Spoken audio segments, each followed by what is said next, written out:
Matthew chapter 19, verses 1 to 12. Jesus teaches concerning divorce. The number that we will be featuring is number 647, a certificate of divorce. And the Greek grammatical structure will be now the adverbs. We've had already particles, prepositions, and adverbs, all considered uninflected words. That means they're always spelled the same way, except sometimes they elide one letter if it's followed by a vowel. But basically, these words are always spelled the same. Here it says about the adverb. The adverb is any uninflected word that answers to the questions of when, where, how, and why. The words which answer the question will be adverbs of the classes below.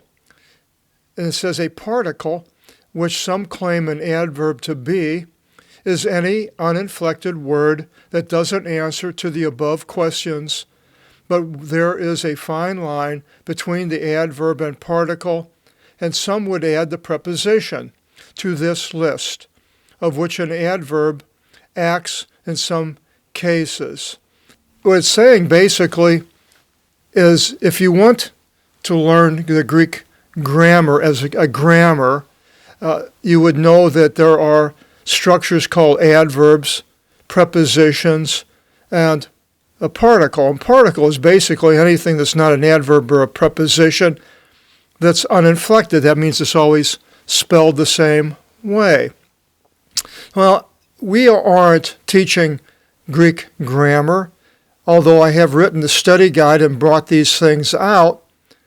I don't think you need to spend your time trying to figure out if a certain Greek word is a preposition, an adverb, or a particle.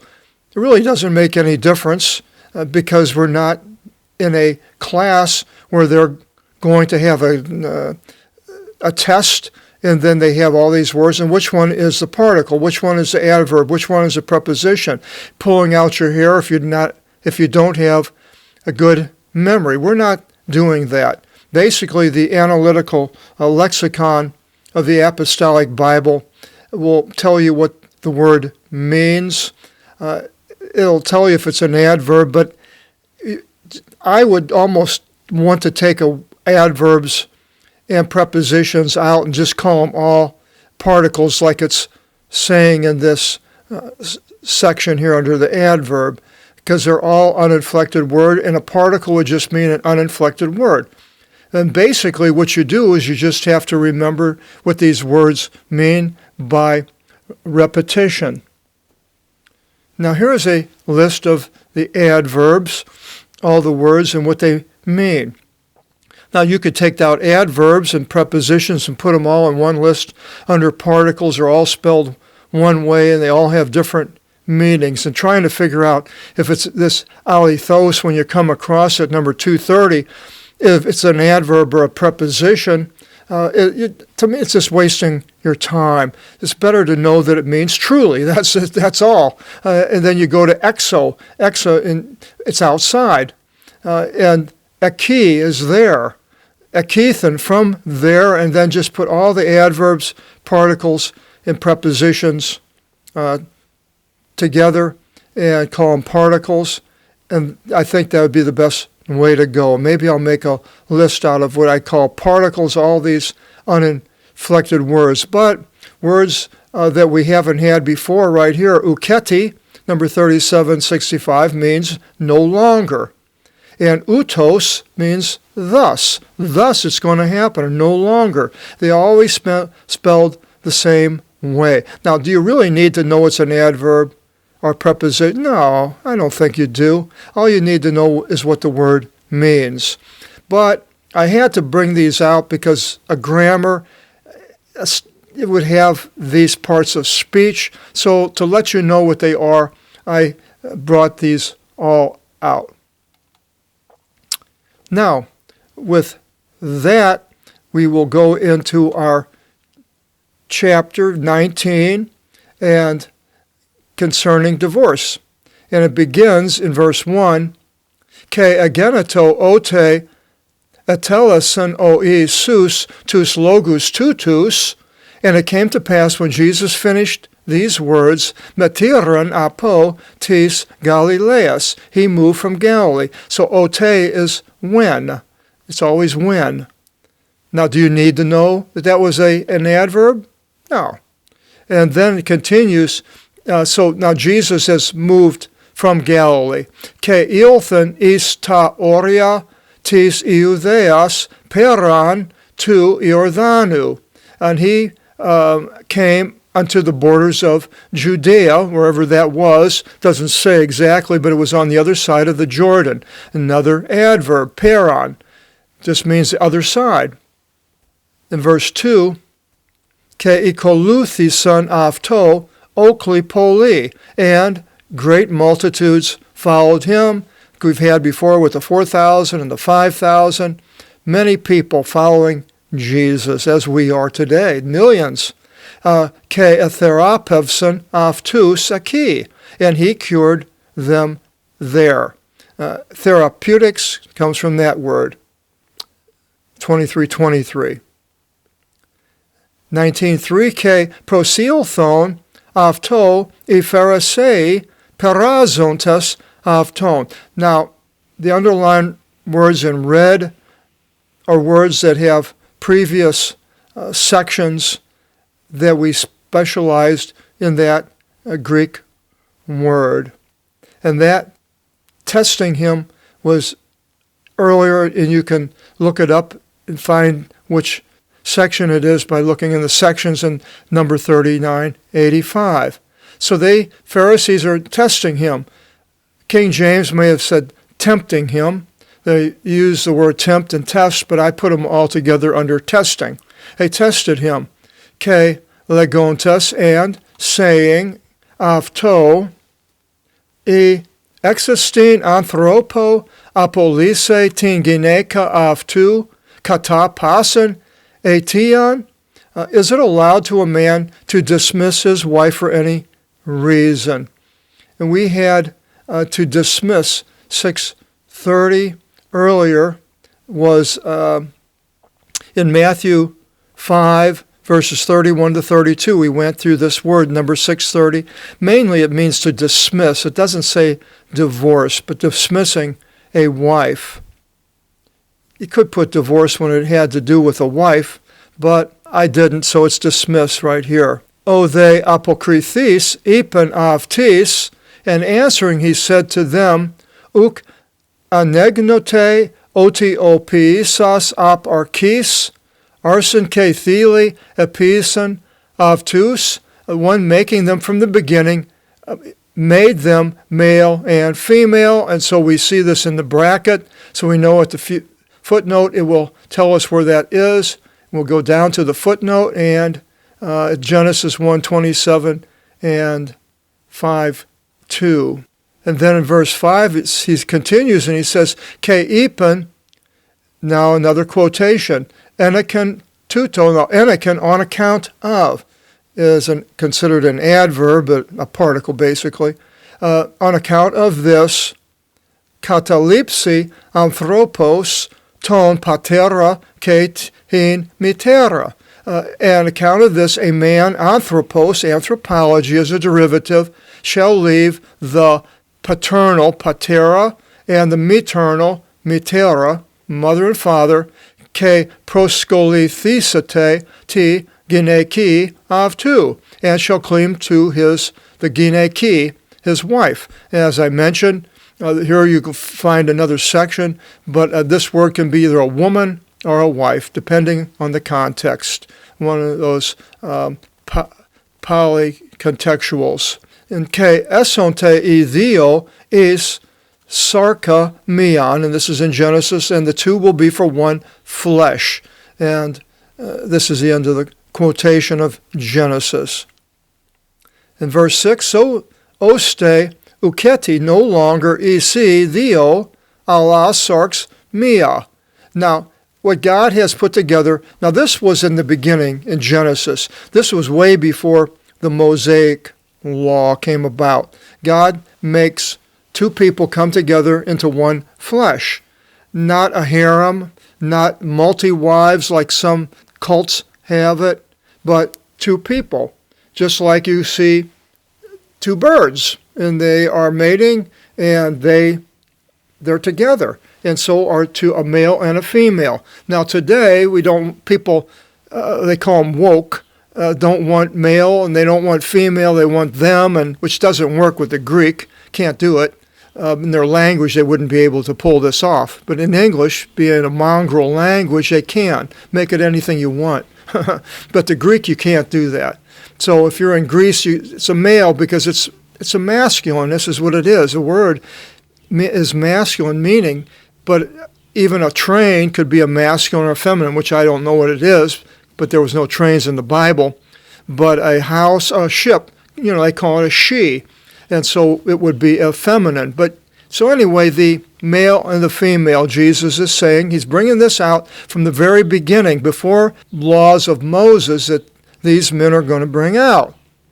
So then, oste iketi isi dio ala sarx mia, o un o theos sinev zevxen. When then God yoked together, put two people, a yoke is two, anthropos me horizeto, let not man separate. So God has put you together with a woman or a woman with a man, let not man separate. Work it out till you both are either dead or long gone. And then in verse 7, legusin afto, they say to him, ti un Moses enatilato thune vivlion apostasiu. Why then did Moses give charge for a scroll of a certificate of divorce should be here? This should have the word certificate of divorce because that's an apostasion. It's that way in other places.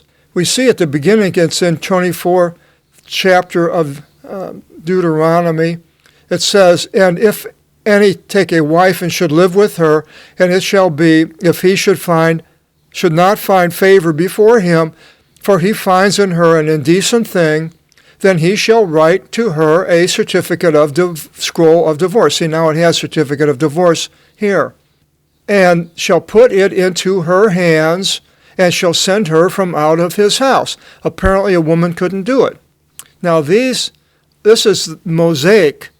It's different for the Jews. Originally the two were together, but the Jews, they have the certificate of divorce. Now we go into the Christian era. What is that? Well, we'll go into that here.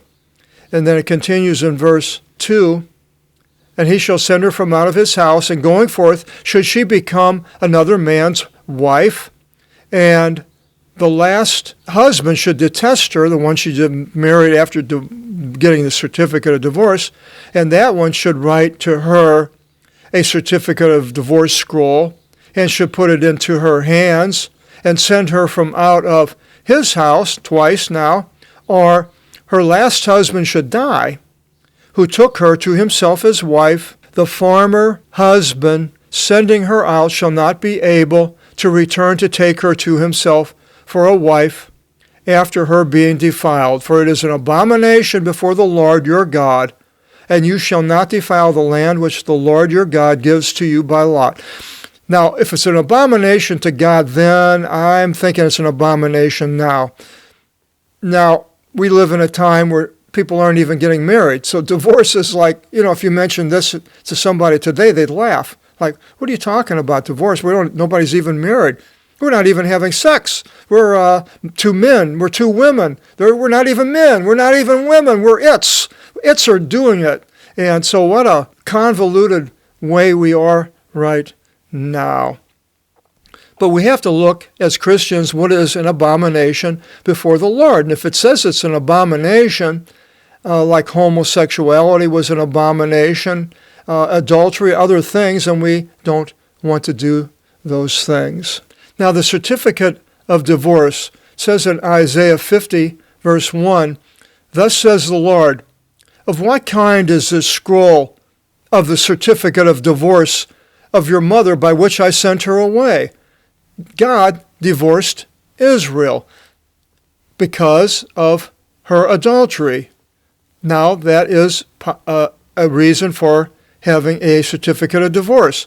Jeremiah 3:8 says, "And I beheld her," Israel, "for on account of all of which she was overtaken by them," either the other countries or the idols, "the house of Israel committed adultery.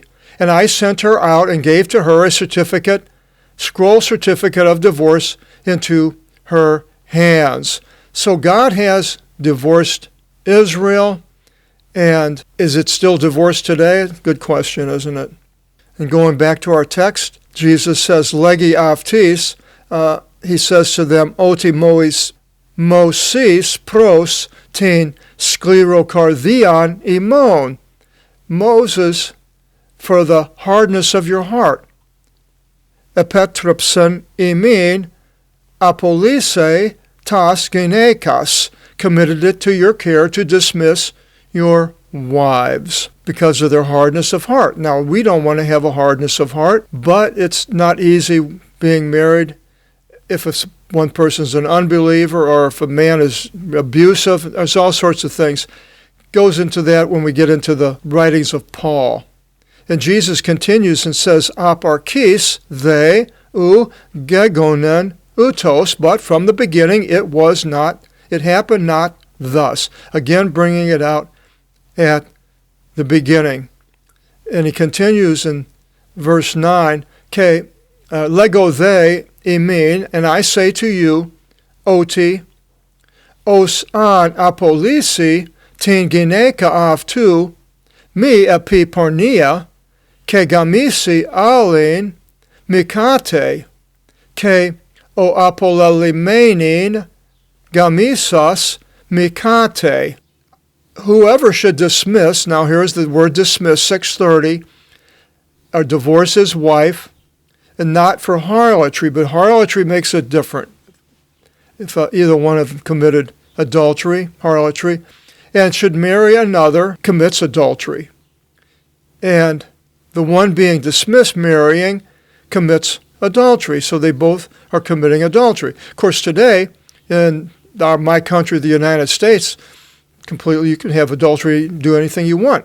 Used to be go to jail if you committed adultery. When I was a young man, adultery was against the law in many states, if not all.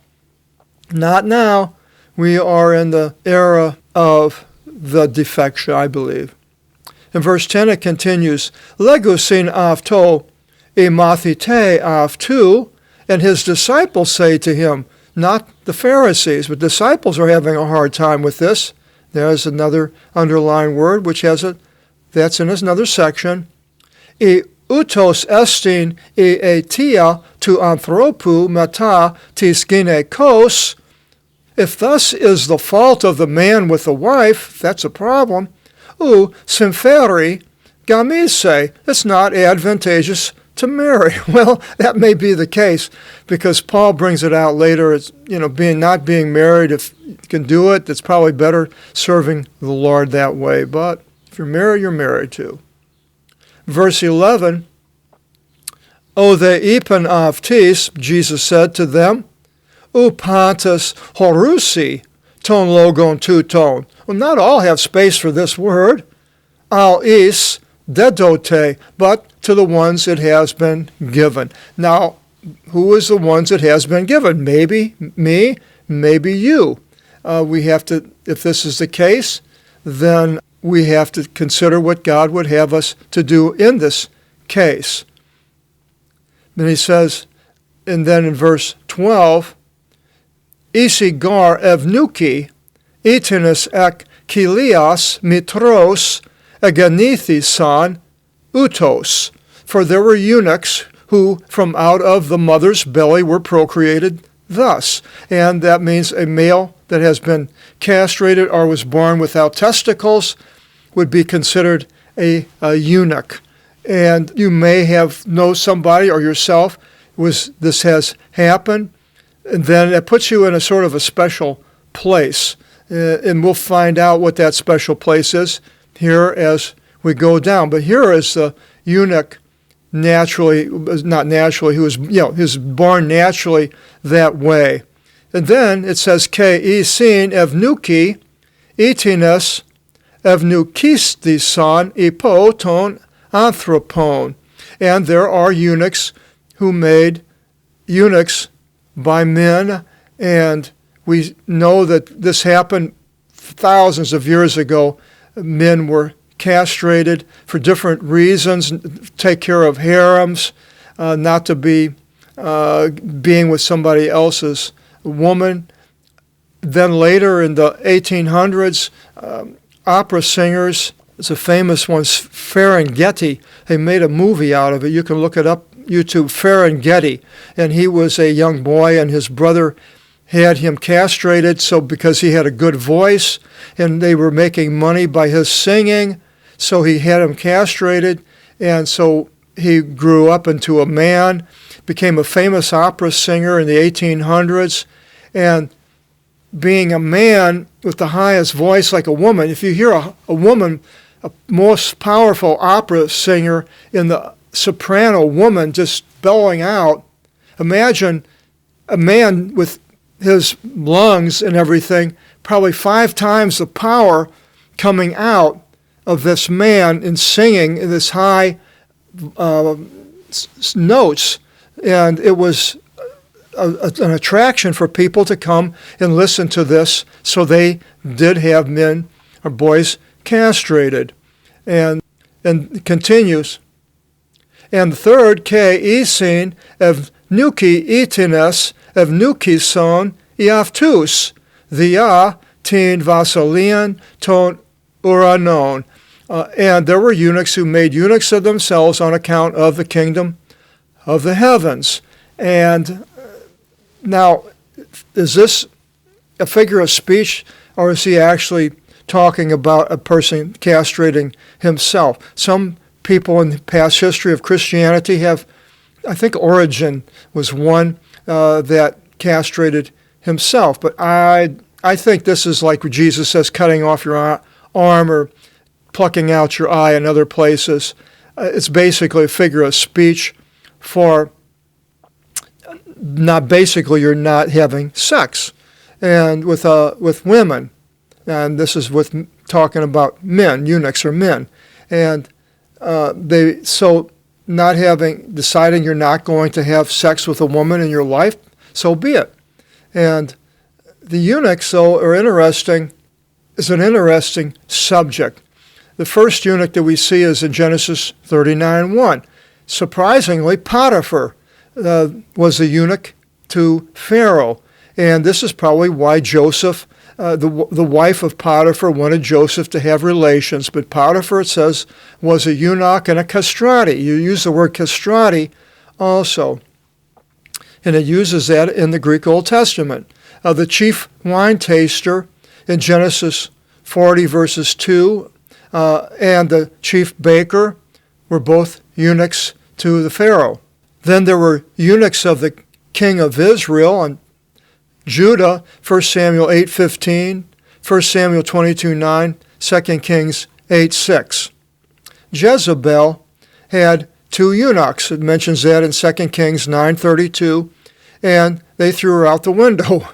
Captives of Babylonian army, the young men were to be made into eunuchs. 2 Kings 10:18, 2 Kings 24:12. It talks about the treasury room of Nathan, the eunuch of the king, in 2 Kings 23:11. There was a eunuch who was a supervisor over the men warriors. Mentions that 2 Kings 25:19. There are 7 eunuchs of King Artaxerxes in the book of Esther, and it gives all of their names. So now we get the names of the eunuchs, famous men. Another one was Haggai, who was a keeper of the harem of Artaxerxes, and that's in Esther 2:14. And Esther had a personal eunuch called Hatach in Esther 4:5. Then there were two eunuchs who revolted against King Artaxerxes, plotted against him in Esther 2:21. Mordecai, the uncle of Esther, found out and told her, and she told the king. And then Haman, who wanted to get rid of the Jews, built a place to crucify the Jews on, and Harbonah, the eunuch of King Artaxerxes, tells Artaxerxes what Haman's up to. Now, I said there's something special, and that is in Isaiah 56:4, for a person it is a eunuch.